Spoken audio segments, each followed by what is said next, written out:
aku percaya transformasi sistem itu bisa dilakukan kalau kita harnessing the power of love.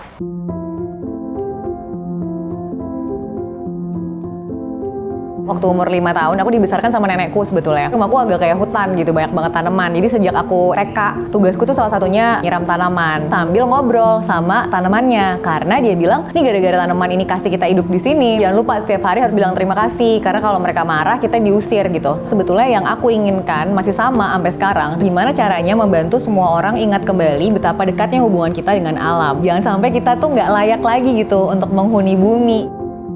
Niat baik dan cinta tuh sebenarnya ada di mana-mana tentang Indonesia dan orang-orang yang ada di sekitar kita dan tentang alamnya sendiri. Apakah kita bisa menciptakan satu pergerakan baru yang betul-betul berdasarkan cinta kita nih sama satu sama lain dan sama negara dan bangsa ini yang bisa memastikan Indonesia ada setidaknya 100 tahun lagi?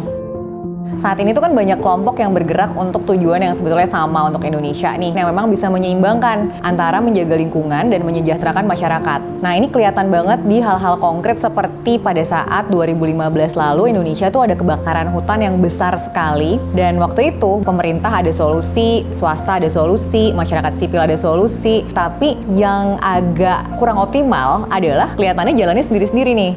Ada koalisi baru yang dibentuk kemarin waktu G20 di tahun 2022 karena ada visi dan misi membuktikan Indonesia itu bisa punya skenario ekonomi baru. Tidak lagi hanya tergantung dengan hal-hal yang sifatnya ekstraktif, tapi bisa punya masa depan yang lebih regeneratif. Nah, karena teman-teman yang ada di Indonesia tersebar di mana-mana ini sudah banyak yang bergerak ke arah sana, akhirnya terbentuklah koalisi ekonomi membumi.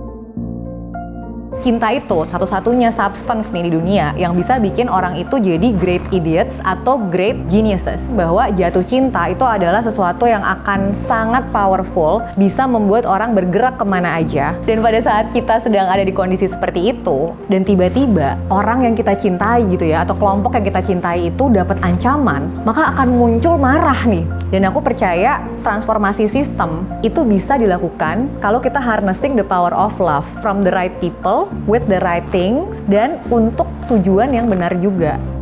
Jadi aku inget banget ya pertama kali beli baju sukacita, karena aku beli baju sukacita tuh setahun cuma sekali pada saat ulang tahun aku. Setiap kali aku pakai baju sukacita, yang beda dari aku adalah aku sadar betul yang aku gunakan itu adalah sesuatu yang aku percaya. I can tell a story about what I wear, dan apa yang aku ceritakan itu juga harapannya adalah doa juga buat masa depannya lebih banyak lagi pelaku-pelaku usaha yang sekonsisten dan seniat dan sepakai hati kayak teman-teman di Sukacita.